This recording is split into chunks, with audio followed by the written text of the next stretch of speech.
The story begins with Kate and her husband John arriving at a hospital as she goes into labor. While John stays behind to sign paperwork, Kate is wheeled toward the delivery room.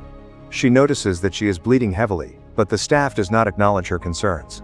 Inside the delivery room, Kate becomes increasingly alarmed when no one responds to her questions about John or the baby.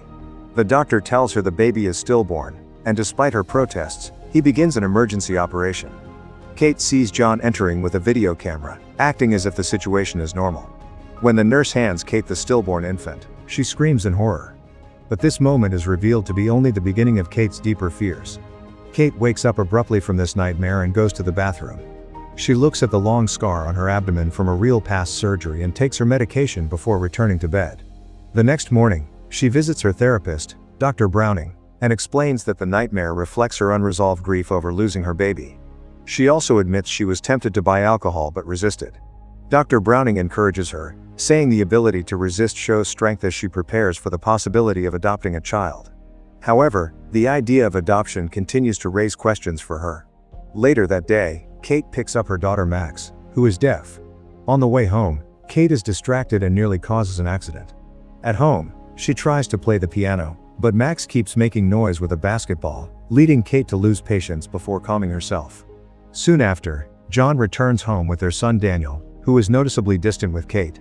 That night, Max asks Kate to read a story about the baby they lost, Jessica, and wonders if they'll ever have a new sister.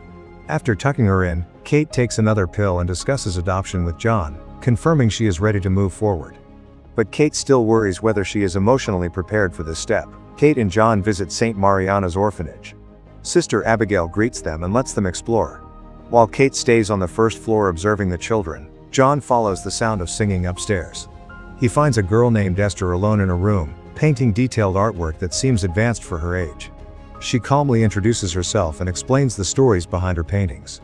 Kate and Sister Abigail eventually join them, and the couple becomes quickly drawn to the girl's intelligence, politeness, and maturity. Abigail tells them Esther is originally from Russia and lost her previous caretakers in a house fire. The couple decides she is the child they want to adopt. Paperwork begins immediately. But although Esther seems perfect, there is still much they don't know about her. 3 weeks later, Kate and John return to pick Esther up and bring her home. In the car, Kate teaches her simple sign language so she can communicate with Max. When they arrive, Max instantly likes her, while Daniel remains standoffish. Extended family members welcome Esther, but Daniel becomes jealous when she gives John a warm hug. The parents give Esther small gifts, though Daniel barely engages. That night, Esther and Max ask to sleep in Kate and John's bed during a storm, with Esther choosing to sleep next to John. But early interactions already hint at developing tensions within the family. The next morning, Kate prepares the children for school when Esther comes downstairs in a very formal outfit. Other kids laugh at her choice, but Esther insists she likes dressing differently. Kate lets her wear it, and Esther later faces teasing at school. Meanwhile, Daniel shoots a bird with a paintball gun and becomes upset when the injured bird doesn't die. When Esther and Max find him, Esther hands him a rock to end its suffering. When he refuses, she does it herself, shocking him. That evening, Kate finds Esther's hidden Bible with a photograph inside, though Esther silently watches from the bathroom doorway. But this is only the first sign of a disturbing pattern of behavior. At school the next day, Daniel's friends mock him about Esther. He retaliates by pushing her books. When a bully tries to grab the ribbon around Esther's neck, Esther reacts with a sudden scream, startling the entire group. Later, Kate tries to discuss the event, but Esther avoids the topic and asks about the daughter Kate lost. Kate shows her the rose garden where Jessica's ashes were scattered.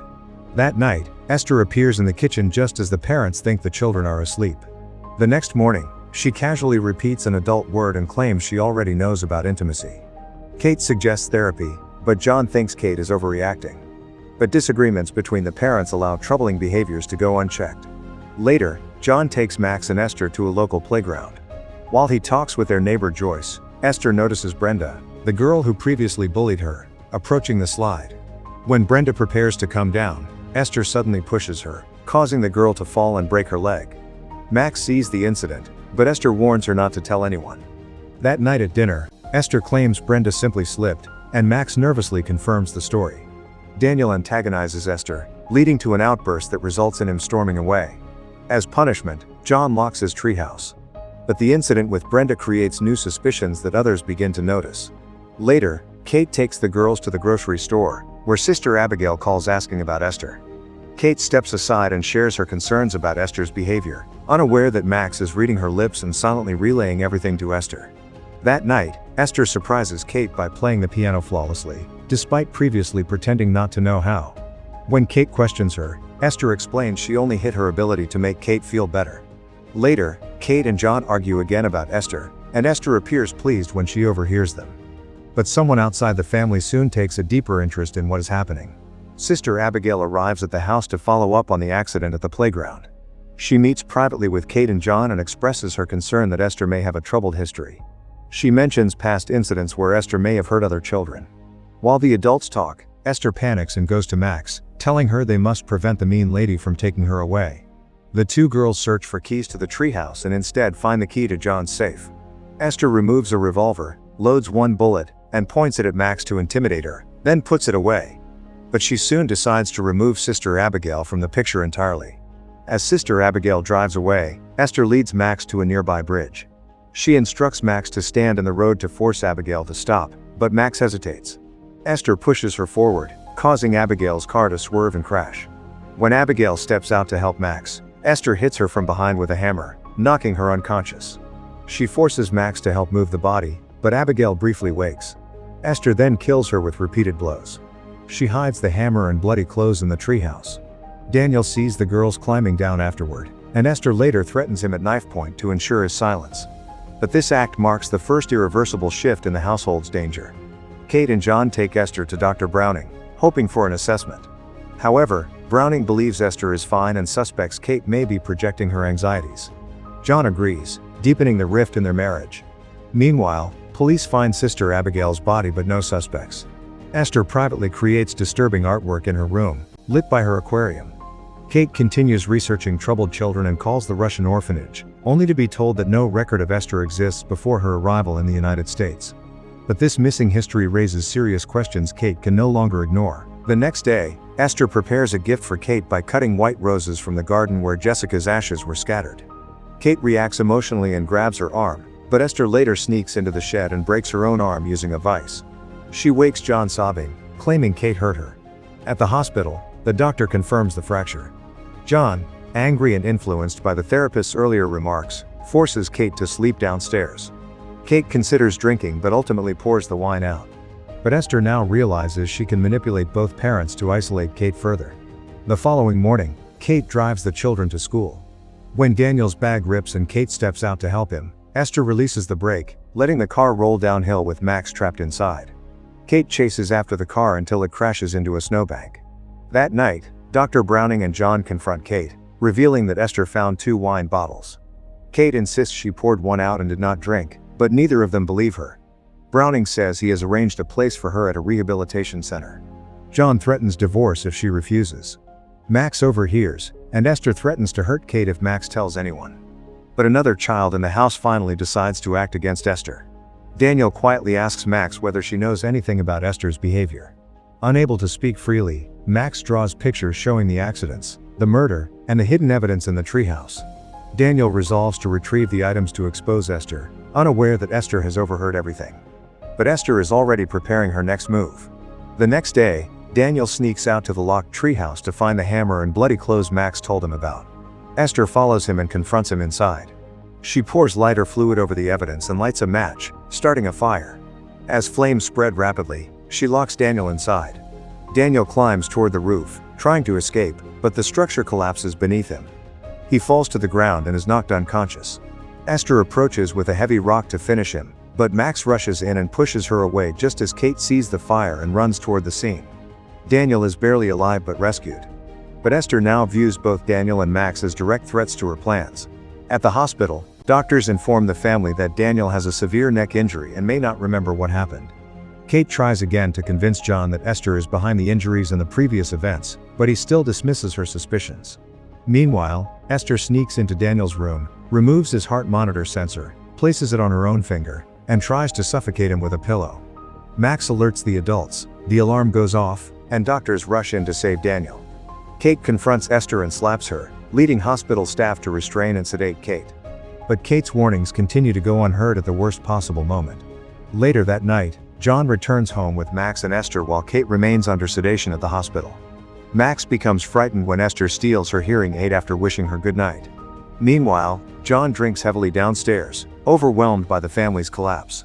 Esther appears wearing adult makeup and a revealing outfit, behaving in an unsettlingly mature manner. She tells John she loves him and tries to initiate physical affection. Shocked and confused, he rejects her and orders her back to her room. She storms off crying. But Esther now realizes she is running out of time and must act quickly. While this happens, Kate receives a call from Dr. Varava at the Sarn Institute.